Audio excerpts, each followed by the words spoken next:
خود نبی پاک علیہ السلام آپ واپس جائیں. حضور نے شرط مان لی.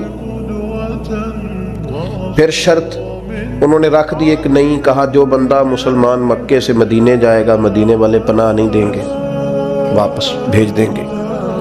کہ مدینے کا شخص مکے گیا تو مکے والے واپس نہیں بھیجیں گے، شرط برابر کی نہیں. پر حضور نے فرمایا مان لو، لکھو.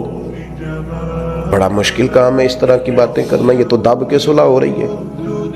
اب ایک اور شرط، جب شرطیں لکھی جا رہی تھی تو ایک اور شرط، حضرت مولا علی شیر خدا مولا کائنات رضی اللہ تعالیٰ عنہ کے ہاتھ میں قلم تھا، وہ لکھ رہے تھے. جب شرطیں لکھنے لگے تو انہوں نے لکھا محمد رسول اللہ صلی اللہ تعالیٰ علیہ وسلم اور قریش مکہ کے ماں بین معاہدہ.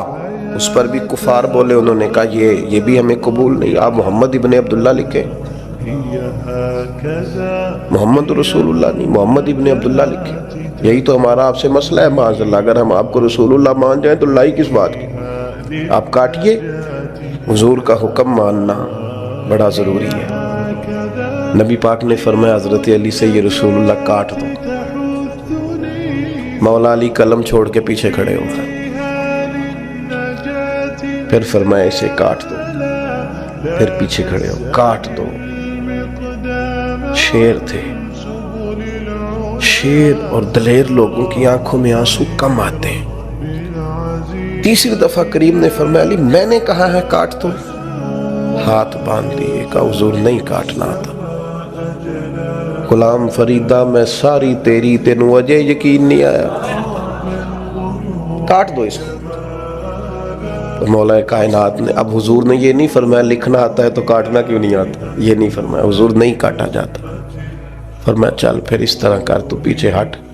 اللہ کے محبوب نے خود وہاں سے رسول اللہ کاٹ کے محمد ابن. اتنی سخت شرطیں، اتنی سخت شرطیں. اور پھر حضور نے ابھی شرط طے ہی کی تھی کہ جو مکہ مکرمہ سے آئے گا ہم اسے پناہ نہیں دیں گے. ابھی شرط طے ہوئی تھی، لکھی نہیں تھی کہ حضرت ابو جندل آ گئے، پیروں میں زنجیریں، ہاتھ بندھے ہوئے، رو کے عرض کی حضور مجھے نہ چھوڑ کے جائیے گا، بڑا مارتے ہیں، تکلیف دیتے ہیں. ابھی بات ہو ہی رہی تھی کہ پھر قریش میں سے لوگ بولے کہ آپ نے وعدہ کیا نہیں لے کے جائیں گے. اسی عالم میں حضور نے واپس بھیجا. اتنی کڑی شرطیں. جب یہ معاہدہ طے ہو گیا، احرام کھولنے ہیں، بڑا مشکل کام ہے، 1 سال تک انتظار کرنا ہے، واپس جائیں گے. یہودی رہتے ہیں، منافق رہتے ہیں مدینے میں، باتیں کریں گے، ساری باتیں پیش نظر تھیں. حضرت عمر جذبہ جہاد سے سرشار، صحیح بخاری میں موجود ہے، نبی کریم کے حضور حاضر ہوئے. عرض کی حضور آپ بھی سچے، قرآن بھی سچا، اسلام بھی سچا، ہم دب کے صلح کیوں کر رہے ہیں؟ آپ ہمیں اجازت دیں، نمٹ لیتے ہیں ان سے. نبی پاک علیہ الصلوۃ والسلام نے کیا فرمایا؟ فرمایا عمر میں اللہ کا رسول ہوں، میں مرضی سے فیصلے نہیں کرتا، وہی کہتا ہوں جو میرا رب حکم ارشاد فرماتا ہے.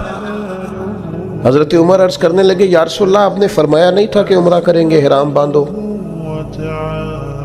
تو حضور فرمانے لگے کہا تھا عمرہ کریں گے، یہ تھوڑی کہا تھا اسی سال ہی کریں گے. کریں گے نا عمرہ، ہوگا عمرہ. حضرت فاروق اعظم کہتے ہیں میں حضور کی بارگاہ سے نکل آیا، لیکن وہ کافروں نے نبی پاک کو ان سخت شرائط میں منایا تھا تو مجھے جذبہ جہاد، ولولہ، دبدبا اور مزاج کے اندر وہ جو بار بار میرے چیز پیدا ہو رہی تھی کہ ہم 313 تھے تو ان کے چھکے چھڑا دیے، اب تو ہم ہزاروں میں ہیں، کریم حکم تو کریں. فرماتے میں وہاں سے تھوڑا پیچھے گیا تو حضرت ابو بکر صدیق موجود تھے. میں نے کہا ابو بکر حضور بھی سچے، وہی باتیں جو حضور سے کی تھی. ابو بکر صدیق نبی پاک بھی سچے، قرآن بھی سچا، اسلام بھی سچا، تو ہم دب کے صلح کیوں کریں؟ تو فرماتے ہیں کہ حضرت صدیق اکبر نے مجھے ایسے مزاج شناسہ ہیں نبی پاک کے، وہی جواب دیا جو حضور نے دیا تھا. کہنے لگے عمر تجھے تیری ماں روئے، وہ اللہ کے رسول ہیں، وہ مرضی سے فیصلہ نہیں کرتے، وہی فرماتے ہیں جو رب انہیں حکم ارشاد فرماتا ہے. وہی بات حضرت صدیق نے کر دی. تو ارشاد فرمانے لگے میں نے فوراً پھر وہی جملہ دہرایا جو حضور کے سامنے، میں نے کہا ابو بکر کریم نے فرمایا نہیں تھا عمرہ کریں گے، احرام باندھو؟ تو حضرت صدیق اکبر کہنے لگے کہا تھا محبوب نے، فرمایا تھا، پر یہ تو نہیں نہ فرمایا تھا کہ اسی سال ہی کریں گے۔ حضرت سیدنا عمر فاروق فرماتے میں پیچھے، بخاری میں موجود ہے، فرماتے میں پیچھے ہٹ گیا، تھوڑی دیر کے بعد جب میرا مزاج نارمل ہوا، طبیعت ٹھنڈی ہوئی، تو باقی تو باتیں میں نے سوچی تھی، میں سوچنے لگا ابو بکر صدیق کا ایمان کتنا طاقتور ہے، کتنا مضبوط ہے، کتنے شناس۔ ایک ہوتا ہے حکم، ایک ہوتی ہے مرضی۔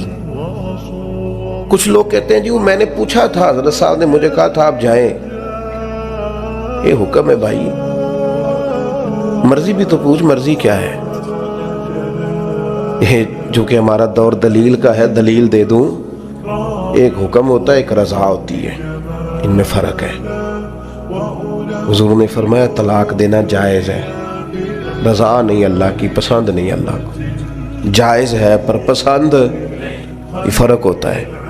ایک چیز یہ ہے کہ اس کی اجازت ہے، ایک یہ ہے کہ وہ پسند، ان میں فرق ہے۔ حضرت ابو بکر صدیق رضی اللہ تعالیٰ عنہ کا کمال یہ ہے کہ وہ نبی پاک کی رضا کو جان گئے تھے۔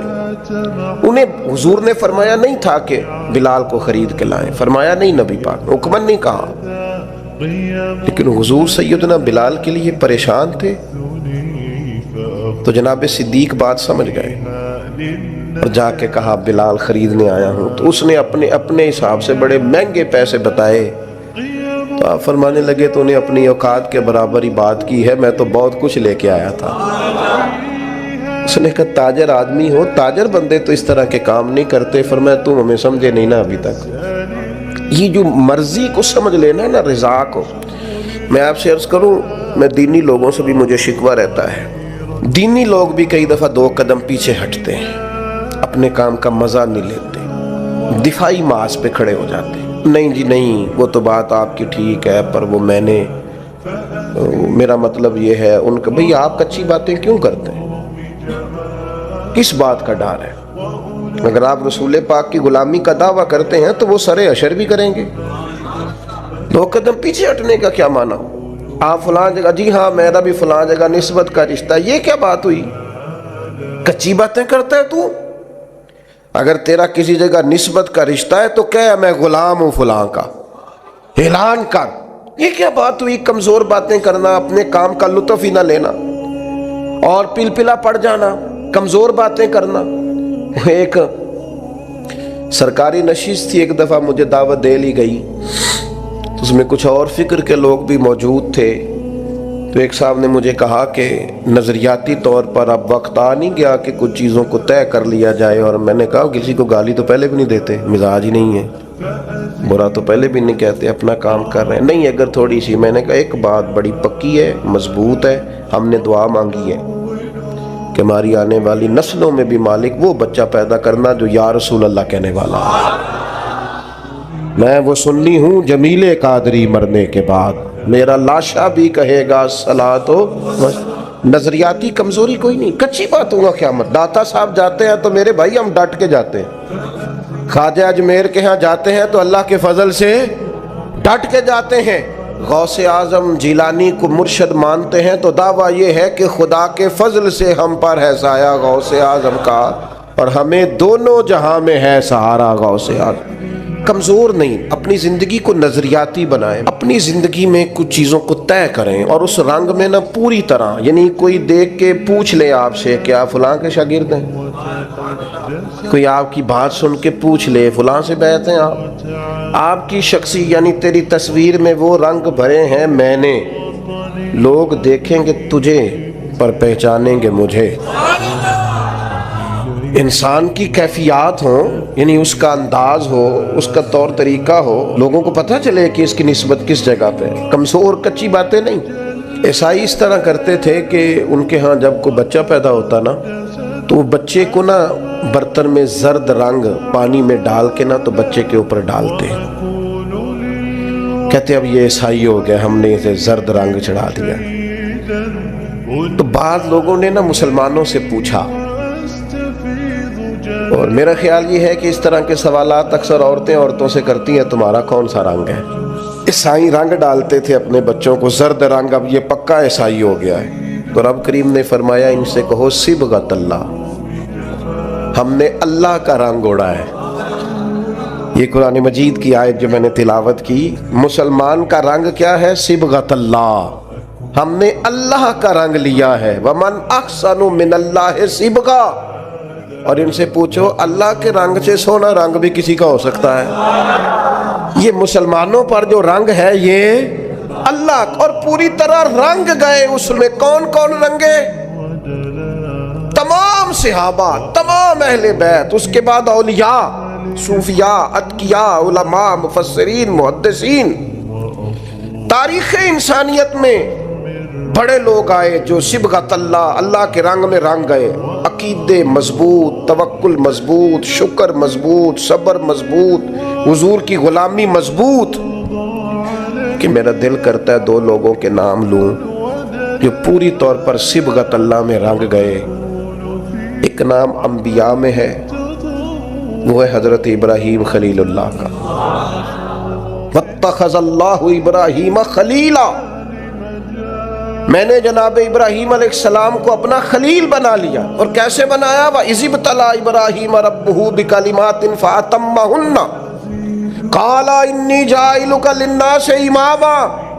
رب فرماتا ہے میں نے بعض باتوں میں جناب ابراہیم کو آزمایا، میں نے امتحان لیا۔ یاری تیری سونا تے آزمائشاں تیریاں اگ، سونا پرکھیا جامدائی پہلو نال اگاں دے لگ۔ اللہ فرماتے ہیں میں نے ان سے امتحان لیا، فَأَتَمَّهُنَّ، پھر امتحان لینے والا فرماتا ہے وہ میرے امتحان پہ پورے اترے۔ قَالَ إِنِّي جَاعِلُكَ لِلنَّاسِ إِمَامًا، فرمایا ابراہیم اب میں آپ کو لوگوں کا امام بنانے والا ہوں۔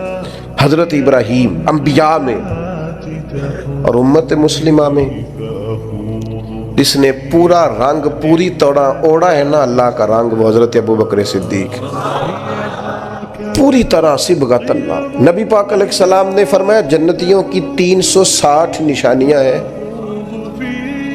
کسی میں ایک بھی پائی جائے نا تو وہ جنتی ہے۔ حضرت صدیق اکبر دھیمے بڑے تھے، بات بڑی آہستگی سے کرتے تھے، لہجہ بڑا بردباری والا تھا۔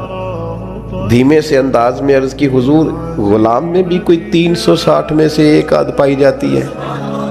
وہ جنتیوں کی 360 علامتیں، کسی میں ایک پائی جائے علامت تو بندہ جنتی ہے۔ جنتیوں کی علامتوں میں سے تو بڑے دھیمے انداز میں، تھوڑا وہ شہرت سے بچنے والا، پیچھے پیچھے رہتا ہے اور جی چاہتا ہے ساری غزلیں اس پیارے کے نام کریں۔ پوچھا کہ میرے اندر بھی ایک پائی جاتی ہے؟ پھر حضور مسکرائے، اور جس انداز کا سوال تھا اس سے کئی لاکھ گنا بے حساب گنا بڑھ کے محبوب نے مسکرا کے کہا ابو بکر کسی میں ایک پائی جاتی ہے، کسی میں دو پائی جاتی ہیں، آپ کے اندر تو 360 ساری کی ساری پائی جاتی ہیں، ساری کی ساری۔ لوگوں نے بڑی بڑی جناب صدیق اکبر کی شان بیان کی۔ یہ جو ہم تو الحمدللہ مرید ہی مولا علی کے ہیں نا، ہمیں جو شجرہ دیا گیا ہے نا، شجرہ، ہم حضرت علی کے مرید ہیں۔ ہمیں جو ہمارے بزرگوں نے شجرہ دیا ہے نا، اس میں نبی پاک کے بعد مولا علی کا نام ہے ہمارے شجرہ طریقت میں۔ ہم سچی مچی کے مرید ہیں مولا علی کے، مرید ہیں شیر خدا سے۔ لیکن ہم اس لیے حضرت صدیق کی تعریفیں کرتے ہیں کہ ہمارے پیر مولا علی جناب صدیق کی تعریف کرتے ہیں، مولا علی شیر خدا رضی اللہ تعالیٰ عنہ تعریف کرتے ہیں۔ بڑے لوگوں نے شان سیدنا صدیق اکبر بیان کی، اور نبی پاک کے جو الفاظ ہیں نا، بات کی تو شرح ہی نہیں ہو سکتی۔ حدیث میں بعض ایسے حضور کے ارشادات ہیں شرح ہی کوئی نہیں، کیا تفصیل کرے کوئی۔ یعنی صحیح حدیث میں حضور نے فرمایا مجھے جتنا نفع ابو بکر کے مال نے دیا ہے کسی کے مال نے نہیں دیا۔ حضور فرمانے لگے گر میں کسی کو خلیل بناتا تو ابو بکر صدیق کو بناتا۔ آپ سمجھ رہے ہیں چیزوں کو؟ میری بات پر غور کرنا۔ بڑے لوگ عظمت صدیق بیان کرتے ہیں۔ ہمارے ہاں خانقاہ آل و مہار شریف ہے سیالکوٹ میں، وہاں خطیب الاسلام پیر سید فیض الحسن شاہ صاحب آل و مہاروی رحمۃ اللہ علیہ، ابو الکلام انہیں کہا جاتا تھا۔ گفتگو کرنے میں مہارت، سید زادے کا روب اور خون رسول کی چاشنی۔ نقشبندی اپنا سلسلہ طریقت حضرت صدیق اکبر سے شروع کرتے ہیں نبی پاک کے بعد۔ نقشبندی سلسلہ طریقت میں نبی پاک کے بعد حضرت صدیق اکبر کا نام ہے، پھر حضرت سلمان فارسی کا، اس طرح کر کے وہ اپنا شجرہ طریقت مشائخ چلاتے ہیں۔ حضرت پیر فیض الحسن شاہ صاحب رحمۃ اللہ علیہ چونکہ چورا شریف سے وابستہ تھے، نقشبندی سلسلے میں مرید تھے، ایک بات کرتے تھے تو وہ جن سے میں نے سنی انہوں نے بھی بڑے والہانہ انداز میں سنائی، کہنے لگے بات کرتے تھے جان نکال لیتے تھے، کہتے تھے لوگوں سنو میں سید ہوں، میری آنکھ دیکھو سچا سید ہوں، فرماتے تھے میری طرف دیکھو میں نے کچھ 4 کتابیں پڑھی ہیں، پڑھا لکھا سید ہوں، اور پھر بات کرتے تو بات میں اور وزن پیدا کرتے، کہتے اگر مجھے کہو تو میں اپنے سے لے کر مولا علی تک اپنا سارا شجرہ نسب بیان کروں، میں اپنی ماں سے لے کر سیدہ فاطمہ تک سارا شجرہ نسب بیان کروں۔